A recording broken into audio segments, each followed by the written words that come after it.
नमस्कार, स्वागत करती हूँ आप सभी का भारत 24 पर। मैं हूँ आपके साथ पूर्णिमा मिश्रा। राम आस्था है, राम विश्वास है, राम सहारा है और राम है तो बेड़ा पार है। आज राम नगरी अयोध्या खास है। प्राण प्रतिष्ठा की तैयारी जारी है और अयोध्या के साथ साथ पूरी दुनिया राममय हो चुकी है।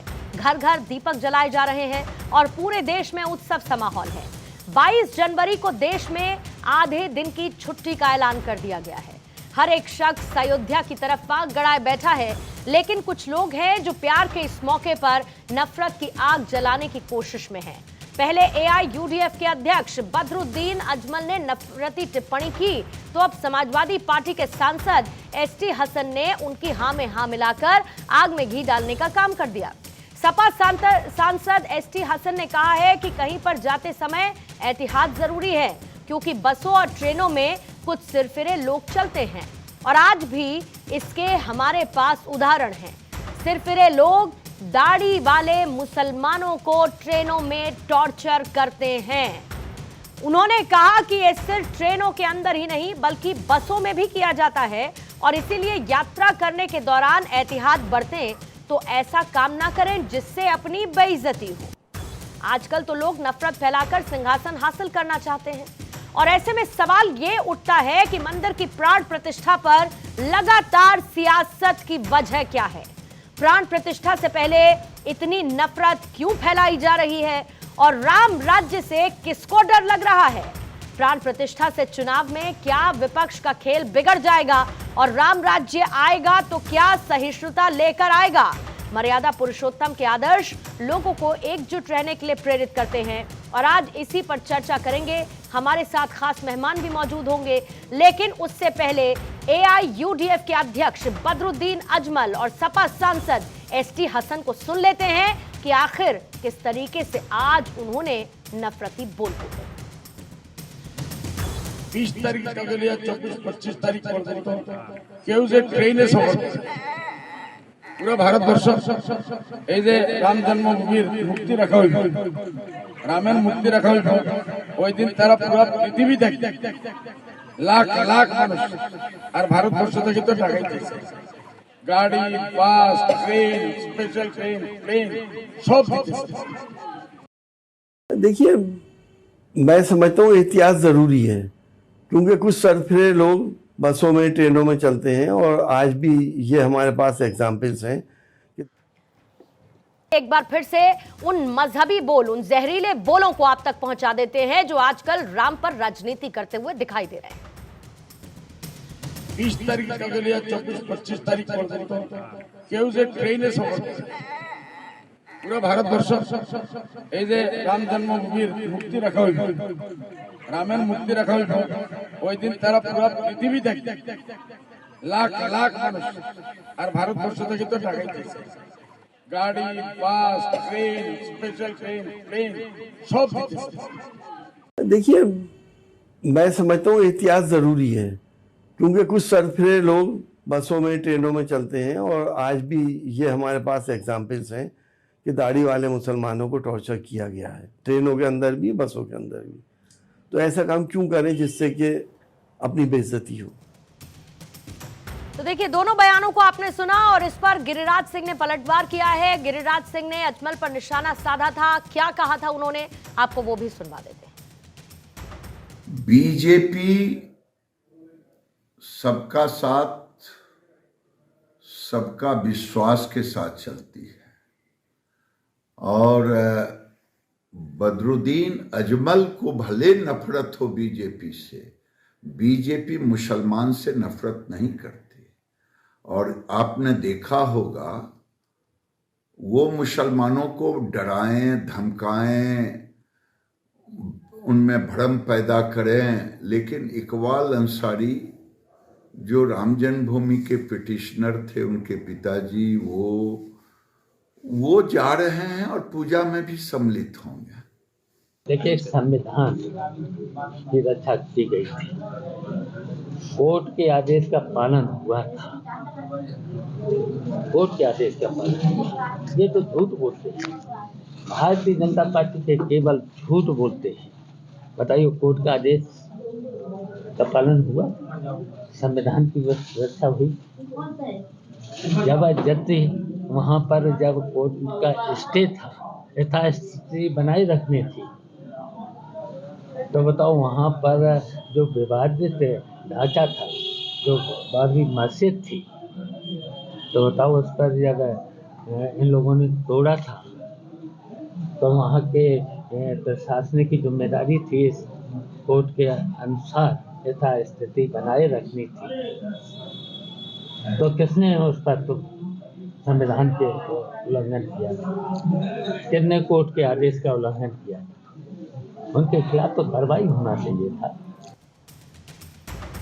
तो कार सेवकों पर जो गोलियां चली उसे जायज ठहराते हुए शिवपाल यादव को भी आपने सुन लिया। और आइए बिना समय गवाए चर्चा की शुरुआत करते हैं। आरपी सिंह साहब बीजेपी के प्रवक्ता इस वक्त हमारे साथ जुड़े हुए हैं। परविंदर सेठी जी राजनीतिक विश्लेषक है, स्टूडियो में हमारे साथ मौजूद है। संजीव कौशिक जी भी पॉलिटिकल एनालिस्ट के तौर पर हमारे साथ जुड़े हुए हैं। ऋतु सिंह जी धर्मगुरु हैं, वो भी हमारे साथ मौजूद है। एच.एस. रावत जी आप धर्मगुरु हैं, वो भी हमारे साथ मौजूद हैं। और विष्णुदास महाराज जी भी इस वक्त हमारे साथ जुड़े हुए हैं सीधे अयोध्या से। आप सभी मेहमानों का बहुत बहुत स्वागत करती हूं। और शुरुआत आरपी सिंह साहब आप ही के साथ करते हुए, इतनी नफरत आखिर कहां से लेकर आते हैं ये लोग, जब पूरा देश उत्साहित है, हर जगह राम नाम की गूंज है, ऐसे में ये मजहबी और देश को बांटने वाले बोल और ऐसे बयानों की जरूरत इनको क्यों आन पड़ती है सर? नमस्कार और आपके सारे श्रोताओं को जय श्री राम मेरी तरफ से।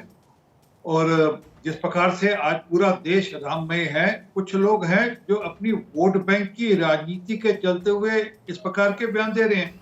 उनको लगता है कि हम एक पर्टिकुलर वोट बैंक को खुश कर लेंगे, हालांकि वो वोट बैंक की इनसे खुश होने वाला नहीं, क्योंकि आज राम को पूजनीय मानने वाले भी है, अनुकरणीय मानने वाले भी है। कुछ लोग हैं हमारे जैसे जो पूजनीय मानते हैं, और कुछ लोग हैं जो राम को अनुकरणीय मानते हैं, जो राजा राम जैसा राजा चाहते हैं, जो राम जैसा पिता चाहते हैं, राम जैसा बेटा चाहते हैं, राम जैसा पति चाहते हैं, तो राम जैसा भाई चाहते हैं। तो ऐसे लोग भी हैं, परंतु इनकी दिक्कत है कि इनको लगता है कि नहीं, हम तो वोट बैंक के चलते हुए हम लोग कुछ लोगों को खुश कर लेंगे, और जब हम ऐसे बयान देंगे हमने गोली चलाई थी, हमने गोली चलाई तो क्या हो गया, जो हम और बस चलता तो हम और गोलियां चलाते। यहाँ राम मंदिर तो बहाना है, पॉलिटिकल गेम हो रहा है। अरे आज पूरा देश राम में है, आप उसको राजनीतिक चश्मे से मत देखिए। आज कण कण में हर जगह पर जहां जहां आप बात करते हैं वहां पर राम के नाम के गीत गाए जा रहे हैं। नहीं, सिर्फ राजनीतिक रंग नहीं है ना सर, या तो मजहबी रंग देने की भी कोशिश की जा रही है ना। बताइएगा संजीव कौशिक जी, ये वोट बैंक की राजनीति, बिल्कुल वोट बैंक की राजनीति, लेकिन ठीक है सर, मैं आती हूँ आपके पास। जरा मुझे बताइएगा संजीव कौशिक जी और परविंदर सेठी, उसके बाद मैं आपके पास आती हूँ। इन बयानों का क्या मतलब है? अयोध्या में आप बहुत अच्छी तरीके से जानते हैं कि किस तरीके का माहौल है। कौन है ये सिरफिरे लोग जो ट्रेन में, बस पे दाढ़ी वाले मुसलमानों पर हमला कर देंगे? ये कौन सी छोटी सोच और मजहबी बयान, और इसकी जरूरत क्यों? देखिए पूर्णिमा, यदि देश के मूड मिजाज को राजनेता नहीं समझ पा रहे हैं तो मैं समझता हूं कि उनकी ये कमी है। अभी जो माहौल चल रहा है और जिस तरह के वातावरण में हम लोग बैठ के बात कर रहे हैं, ये बात बिल्कुल सही है कि राजनीति, धर्म के नाम पे राजनीति करने वाले लोग केवल एक तरफ नहीं हैं, दोनों तरफ हैं, और कट्टर राजनीति करने वाले लोग हैं। उनको खाद पानी यहीं से मिलता है, वो इस तरह की भाषा का इस्तेमाल करते हैं। इधर वाले भी इस तरह का भाषा का इस्तेमाल करते हैं और उधर वाले भी इस तरह की भाषा का इस्तेमाल करते हैं।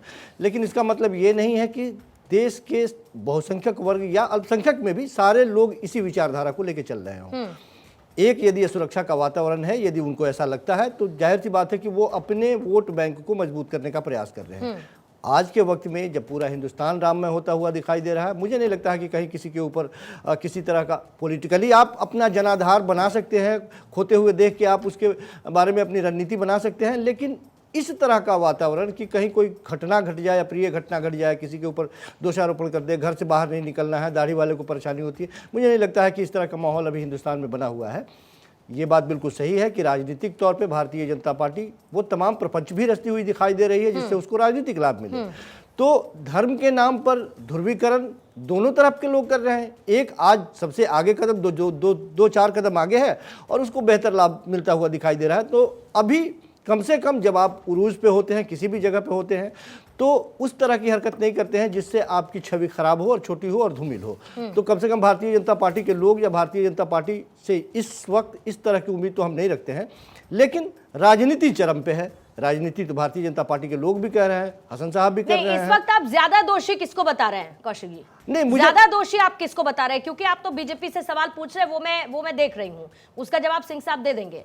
लेकिन ज्यादा दोषी इस वक्त इस घड़ी में आप किसको देख रहे हैं? नहीं, हम तो ज्यादा दोषी उसको मानेंगे जो एक धार्मिक आयोजन को राजनीतिक आयोजन का रंग बनाते हुए या रंग देते हुए और मजहबी बयान देने वालों को आप कम दोषी मानेंगे? तो जाहिर सी बात है कि ये बचपन से सुनते चले आए कि बहेलिया आएगा, दाना डालेगा, जाल बिछाएगा, फंसना नहीं, और फिर भी मूर्ख जाके फंसते हैं। फंस गए ना, यानी कि तो फंस ही रहे ना। दाना डाला गया था सिंह साहब, फंस गए क्या? और इसी तरीके के बयानों की दरकार आपको भी है, क्योंकि राजनीति आप लोग भी कर रहे हैं, जैसे कि संजीव कौशिक जी कह रहे हैं। देखिए, इनको भगवान राम के नाम को दाना दिखता है। सोचिए, मैंने कहा ना, ये उससे आगे सोच ही नहीं सकते। भगवान राम का नाम इनको दाना दिखता तो क्या कर सकते हैं? असल में क्या है कि राजनीति ये लोग कर रहे हैं, वोट बैंक की राजनीति कर रहे हैं। हमारे तो एजेंडा में 1979 से 1989 से हमारे एजेंडा में, हम तो छुपाते भी नहीं इस बात को कि हमारे एजेंडा में नहीं था। हम तो कहते थे हम राम मंदिर बनाएंगे, यही पूछे थे, तारीख नहीं बनाएंगे। अब तारीख भी हो गई, सब कुछ हो गया। इनको क्योंकि सर एक मैंने टोका नहीं, अच्छी बात। तो दिक्कत इनको यह है कि इनको लग रहा है कि इनका वोट बैंक सरक रहा है। अगर ये राम का नाम लेंगे तो इनका वोट बैंक सरक जाएगा। सारी बात वहां पर है। और मैं रिपीट कर रहा हूं, आज देश का मुसलमान भी राम में ही है। वो इसलिए नहीं है कि वो राम की पूजा करते, इसलिए कि राम को अनुकरणीय मानते हैं। वो राजा राम जैसा राजा चाहते हैं, वह अपने घर में राजा राम जैसा पिता चाहते हैं, बच्चों का वैसा पति चाहते हैं, वैसा बेटा चाहते हैं। ये समझ में नहीं आ रही लोगों को। और दूसरी बात एक और कि मेरी बात नोट कर लीजिएगा, 22 तारीख को आप भी होंगे, मैं आपको कुछ वीडियोस भेज दूंगा। देश भर में कई सारे इबादत गृह होंगे, कई सारे मस्जिद होंगे जहां दिए जलाए जाएंगे।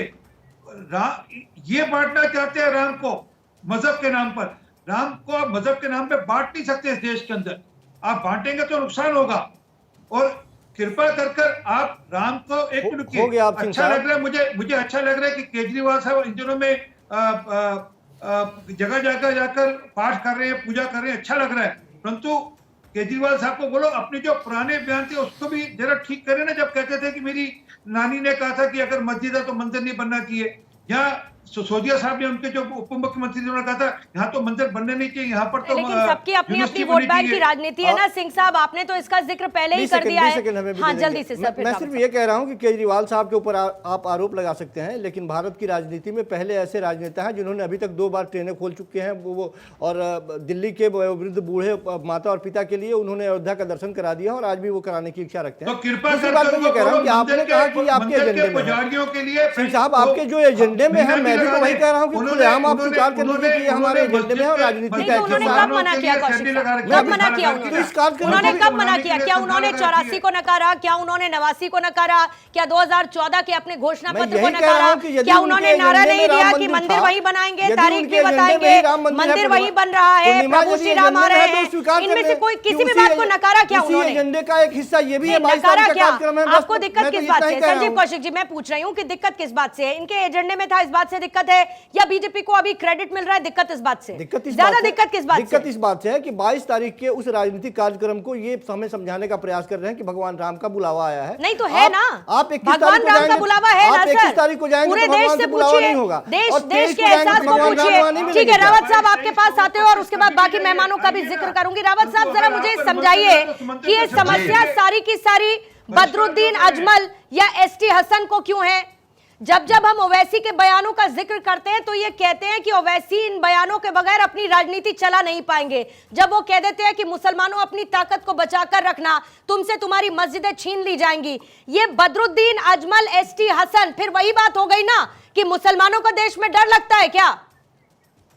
देखिए पूर्णिमा जी, मैं बताना चाहता हूं, अभी आरपी सिंह साहब कह रहे थे कि मस्जिदों में दिए जलाएंगे। आरपी सिंह साहब, पहले भी हम इस गलतफहमी में थे और आज फिर दोबारा आप गलतफहमी में हैं।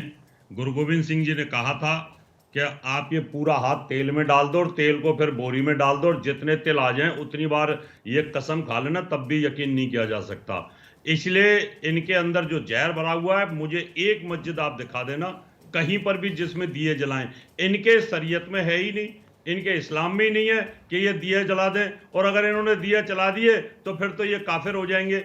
इसलिए इनके अंदर जहर भरा हुआ है, ओवैसी के अंदर जहर भरा हुआ है, बदरुद्दीन का जहर भरा हुआ है, ममता बनर्जी के अंदर जहर भरा हुआ है, और यहाँ तमिलनाडु के अंदर स्टालिन के अंदर जहर भरा हुआ है, बर्ग के अंदर जहर भरा हुआ है, हसन के अंदर जहर भरा हुआ है।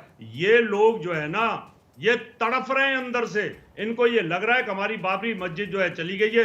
बार बार ये आज भी मुसलमानों को भड़का रहे हैं, और उस भड़काने का असर 56 देशों में 57 देशों में जाता है। यूएनए के अंदर वो रिपोर्ट आती है, इसलिए इन पर ट्रस्ट नहीं किया जा सकता। हाँ ठीक है, हमारा जो धर्म है सर्वधर्म समभाव की बात करता है, हमें उनको बुलाना चाहिए, उनको इज्जत देनी चाहिए। हम किसी को तकलीफ देते नहीं है। आज तक हमने कभी हिंदू ने और सिख ने किसी ने पहल आज तक की नहीं, और ना कभी हम करने वाले हैं। और कोई पहल करता है तो बाद में उसका जवाब दिया गया है। इसलिए बदरुद्दीन जो बोल रहे हैं गलत बोल रहे हैं। पूर्णिमा जी, हिंदू धर्म का इतिहास आज तक का कहता है, हजारों वर्ष का, क्या हमने कभी किसी मुसलमान पे पहल नहीं की है। इन लोगों ने हमेशा पहल की है। रामनवमी की अगर हमारी शोभा यात्रा निकलती है तो ये पत्थर मारते हैं। हनुमान जी की अगर शोभा यात्रा निकलती है पत्थर मारते हैं। इसलिए इन लोगों का इतिहास हमेशा से जम्मू कश्मीर से लेकर और केरला तक का इतिहास रहा है। इसलिए इन पे यकीन नहीं किया जा सकता।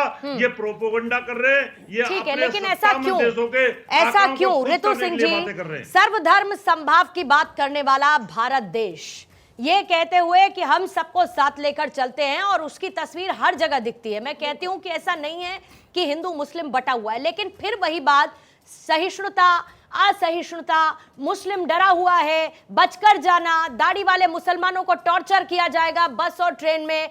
ऐसे समय पर जब पूरा देश ललाहित है, उत्साहित है प्रभु श्री राम के आगमन पर। बिल्कुल पूर्णिमा, देखिए कितनी दुख की बात है कि इस समय जब उत्सव का माहौल है, भगवान श्री राम की प्राण प्रतिष्ठा हो रही है और पूरे देश उत्साह में है भी, कुछ लोगों को छोड़कर। अब ये जो लोग विरोध कर रहे हैं, मेरा तो श्री राम जी से यही एक निवेदन है कि उनको सद्बुद्धि दें, क्योंकि भगवान श्री राम के नाम में इतनी ताकत है कि उल्टा नाम जगत जग माना, वाल्मीकि भय ब्रह्म समाना। तो जब उल्टा नाम राम का जप के वाल्मीकि रत्नाकर डाकू जैसे वाल्मीकि बन गए, ठीक है, तो अभी जो ये विरोधी है, चाहे किसी का भी नाम लो, इतने सारे नाम हैं, लेकिन ये आपको याद भी नहीं रहेंगे, याद भी नहीं हर रोज क्योंकि 2-2 3-3 बयान हम लोग दिखा रहे हैं। ये लोग, इनका मानसिक संतुलन मुझे लग रहा है, देखिए ये राम के विरोध में नहीं है, इनका सिर्फ इनकी प्रॉब्लम मोदी का विरोध है। हाँ, मोदी का विरोध है। मोदी को क्रेडिट कैसे, क्यों बीजेपी को, या जिन्होंने राम मंदिर के लिए प्रयास किया उनको क्यों नहीं मिला, हमें क्यों नहीं मिला। यहाँ पर मुझे लग रहा है कि ये वही होता है ना कि एक अंगूर खट्टे वाला हिसाब है। तो अगर वो उनके जरिए होता, उनकी पार्टी के जरिए होता, या उनको क्रेडिट मिलता तो उनके लिए बहुत अच्छा था।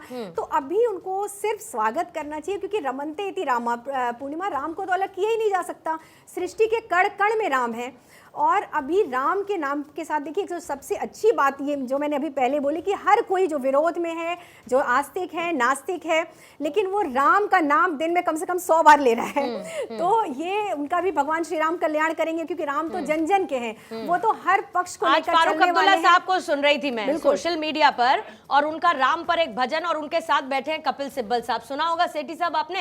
एक तरफ फारूक अब्दुल्ला है, फारूक अब्दुल्ला अपने किन स्टेटमेंट्स के लिए जाने जाते हैं ये मुझे बताने की जरूरत नहीं है, लेकिन आज वो भी राम का नाम ले रहे हैं। और ऐसे में बदरुद्दीन अजमल, उसके बाद एसटी हसन, और न जाने कौन कौन देश को बांटने की कोशिश क्यों हो रही है, सत्ता के विरोध में देश को तोड़ने की कवायद क्यों।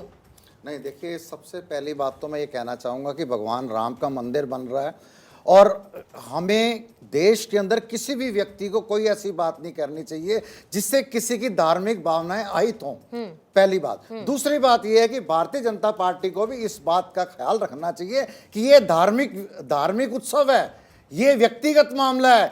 जो व्यक्ति आता है वो शौक से आए, सबको बुलाया जा रहा है, और भगवान राम का मंदिर की जो स्थापना 22 जनवरी को हो रही है, उसके बाद पूरे देश के लिए खुला है। जब कोई जाना चाहेगा, जैसे अरविंद केजरीवाल ने कहा मुझे एक बाई पोस्ट न्योता आता है, लेकिन मैं अपने परिवार के साथ जाना चाहता हूँ, अपने माता पिता के साथ जाना चाहता हूँ, मैं इसके बाद चला जाऊंगा, ये उनका एक पर्सनल आस्था है। लेकिन अगर आप इसको एक राजनीति का मखौटा पहनाना चाहते हो, और अगर शंकराचार्य ये कहते हैं कि एक मंदिर पूरा होने से पहले अच्छा, आपको इसकी जल्दी, आरपी सिंह साहब इसका जवाब देंगे, आरपी सिंह साहब इसका जवाब देंगे, लेकिन इसमें मैं बस जोड़ती चलूं।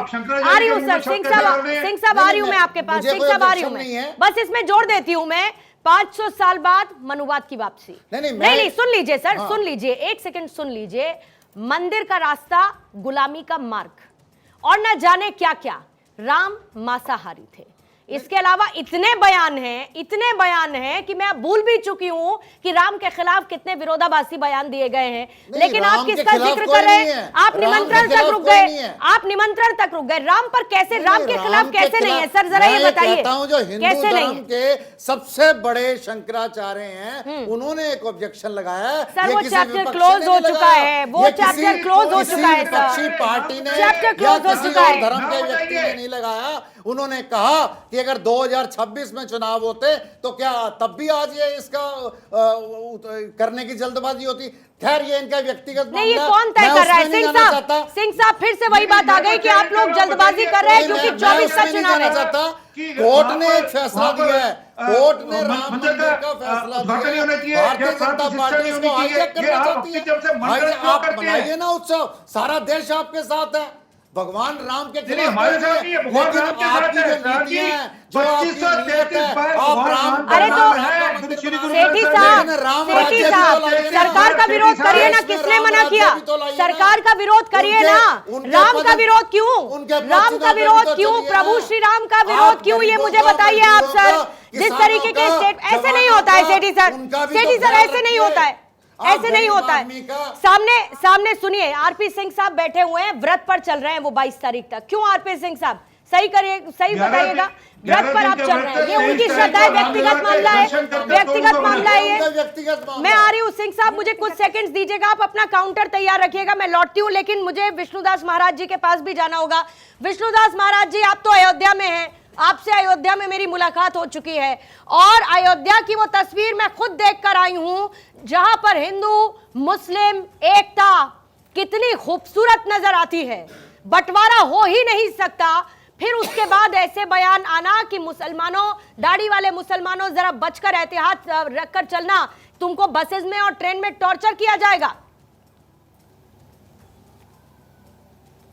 पूर्णिमा जी, सबसे पहले भारत 24 के सभी टीम को जय सिया राम और सीतानाथ समारंभाम श्री रामानंदार मध्यमाम अस्मदाचार्य पर्यंताम वंदे श्री गुरु परंपराम। हमारे अयोध्या में एक बबलू खान जी हैं, जो बबलू खान जी कहते हैं कि मुसलमान उसको कहते हैं कि जिसके अंदर इंसानियत हो, और ओवैसी हुए दिग्विजय सिंह का आज मैंने बयान सुना, मेरे आंखों में आंसू आ गया। दिग्विजय सिंह कह रहे हैं कि बीजेपी केवल मस्जिद को तोड़ना चाहती है, मंदिर बनवाना नहीं चाहती है। वो बाबर, मतलब कहने का मतलब ये है कि अभी भी कुछ हमारे मुस्लिम भाई और जो कट्टर और जिहादी विचारधारा है, वो आज भी उनको लग रहा है कि वह बाबरी मस्जिद है। मगर मैं निवेदन करना चाहता हूँ कि वो बाबरी मस्जिद न था,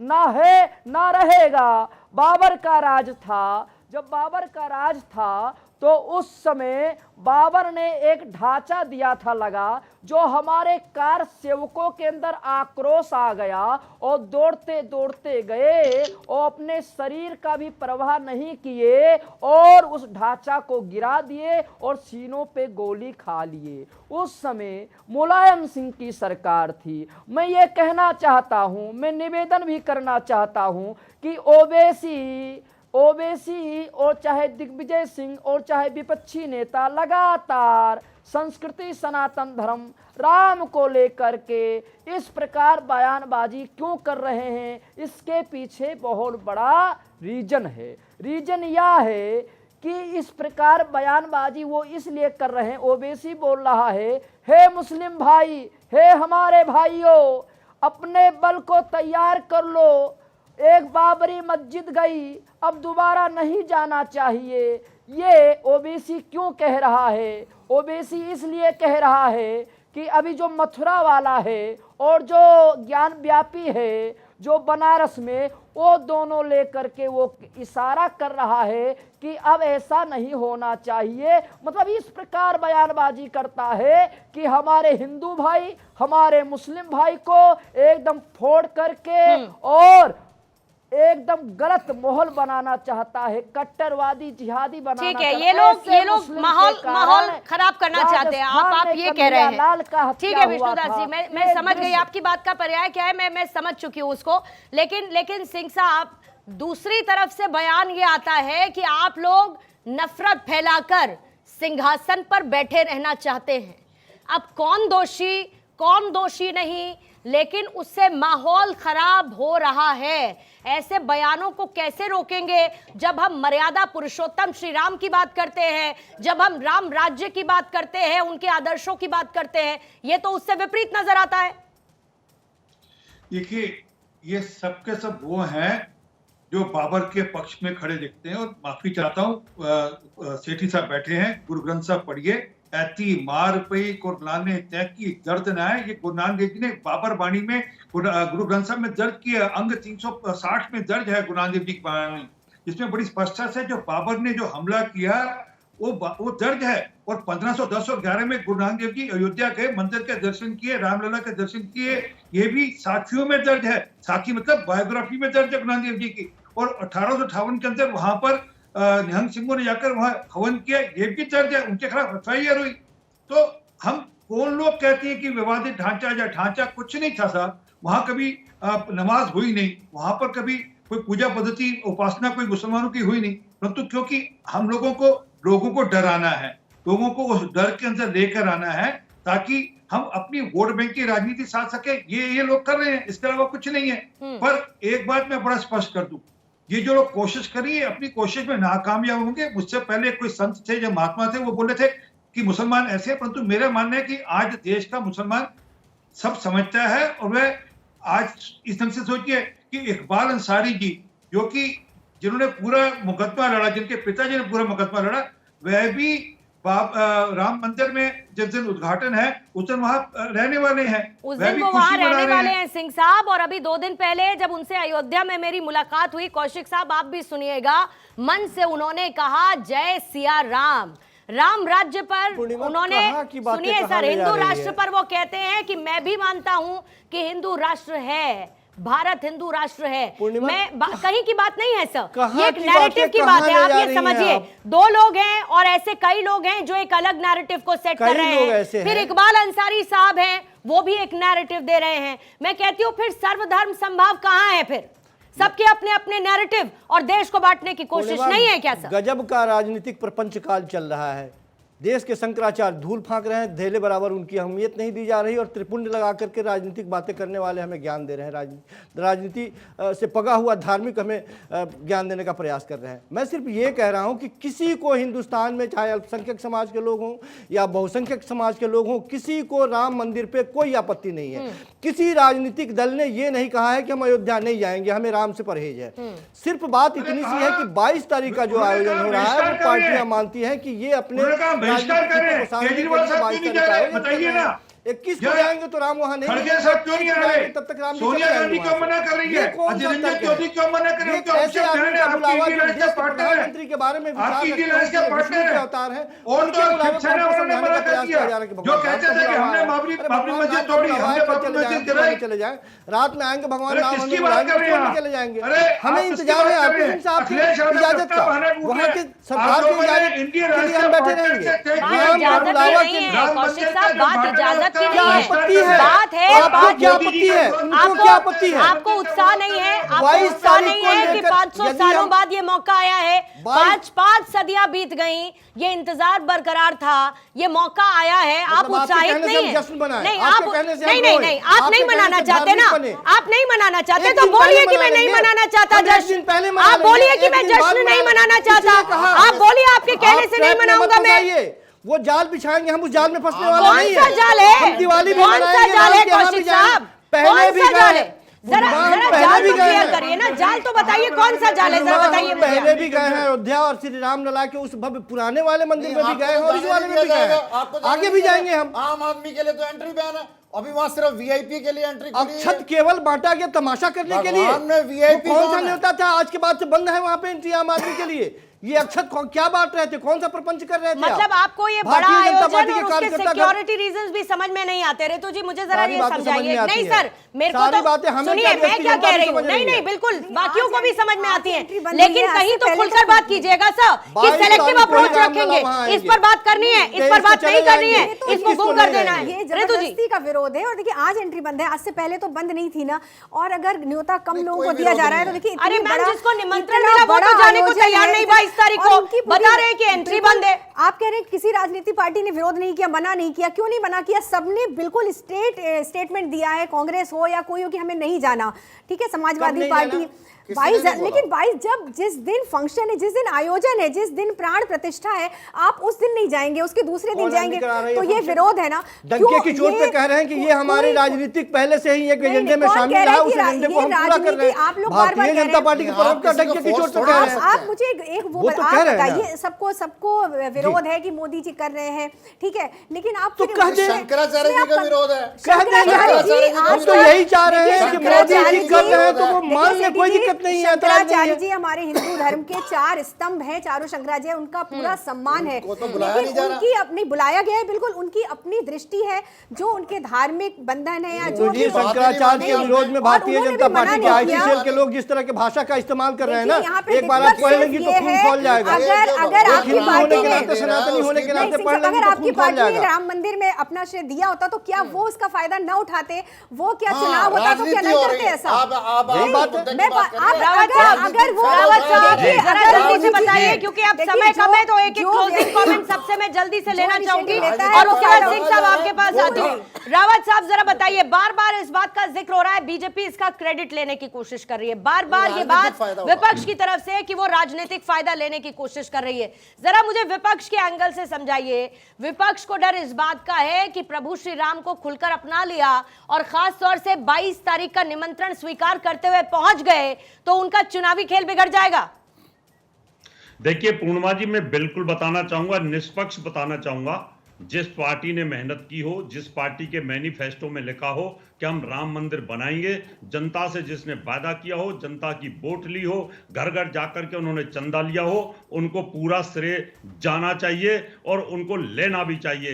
ये तो विरोध करते रहे दूसरी पार्टी वाले, इन्होंने विरोध किया और ये विरोध का भुगतान आज भी कर रहे हैं। इनके विरोध का नुकसान इनको मिलेगा, इनको विरोध नहीं करना चाहिए था, उस समय विरोध नहीं करना चाहिए सिंह साहब जल्दी से, इसलिए फायदा मिलना चाहिए। सिंह साहब देखिए हम तो अभी भी कहते हैं आप राम की शरण में आए, आपको 22 तारीख का निमंत्रण मिला है, आप भाग्यशाली हैं कि आपको कोर्ट द्वारा जो नियोजित समिति है उसने आपको निमंत्रण दिया है। अगर अरविंद केजरीवाल जी या खड़गे साहब या सोनिया गांधी जी और वह निमंत्रण ठुकराती हैं तो दिखता है कि उनका राम के प्रति क्या भावना है। और ये वही लोग हैं जिन्होंने कहा था राम काल्पनिक है, या ये वही लोग हैं जिन्होंने कहा था मेरी नानी ने मना किया है कि जहाँ पे मस्जिद है वह मंदिर नहीं बनानी चाहिए, ये केजरीवाल साहब के बयान थे। या जिन्होंने ये कहा था कि 2019 से पहले राम मंदिर का फैसला नहीं आना चाहिए, कोर्ट में जाकर छाती ठोकर वहां पर बोला था, और आज ये कह रहे हैं कि नहीं अभी नहीं, अप्रैल के बाद राम मंदिर का उद्घाटन होना चाहिए, क्योंकि इनको सिर्फ वोट बैंक चाहिए, इनको मुसलमानों के वोट के लिए किसी हद तक। परविंदर सेठी साहब, जब बयानों के जरिए उसी आस्था को चोट पहुंचाने की कोशिश की जाती है तो सनातन का अपमान किया जाता है तो उस पर फिर आप निमंत्रण के इर्द गिर्द घूमते रहिए, उससे पहले और आगे की बात मत करिए। वहां पर आप उस बात को गुम कर जाइए, ऐसे नहीं होता है ना सर। जनता तो सब सुनती है, सब देखती है, तो जवाब देना है तो हर एक एंगल पर दीजिए ना। ये निमंत्रण का खेल ही रचा गया। सर निमंत्रण का कौन खेल रचेगा? आप जाइए प्रभु श्री राम के दर्शन करिए, पहले जाना है पहले जाइए, 22 को जाना है 22 को जाइए, बाद में जाना है बाद में जाइए, लेकिन प्रभु श्री राम को राजनीति का विषय न बनाए और उनका अपमान कोई ना करे। बस सीधी सी बात यह है, सनातन को बनाए रखे, सनातन का अपमान ना करे। भगवान राम का अपमान हो नहीं सकता, आप ये बात मत करिए। तो कोशिश भी ना की जाए ना, फिर कोशिश भी ना की जाए ना सेठी साहब। आप अपनी छोटी राजनीति समझा दीजिए उन लोगों को जो बयान दे रहे हैं, समझाइए उन लोगों को जो बयान दे रहे हैं कि राम का अपमान हो नहीं सकता, बयान ना दे। बोलिए अपमान उनको। से परे है। चाहे कोई भी किसी भी धर्म का भगवान हो, वो मानव ज्ञान से परे है। आप उनके साथी हैं। राजनीतिक भावनाओं को लेकर भगवान का अपमान आप क्यों कर रहे हैं? आपको शोभा भी नहीं देती ये बात कहना कि भगवान राम का ठीक है सरकार, मेरे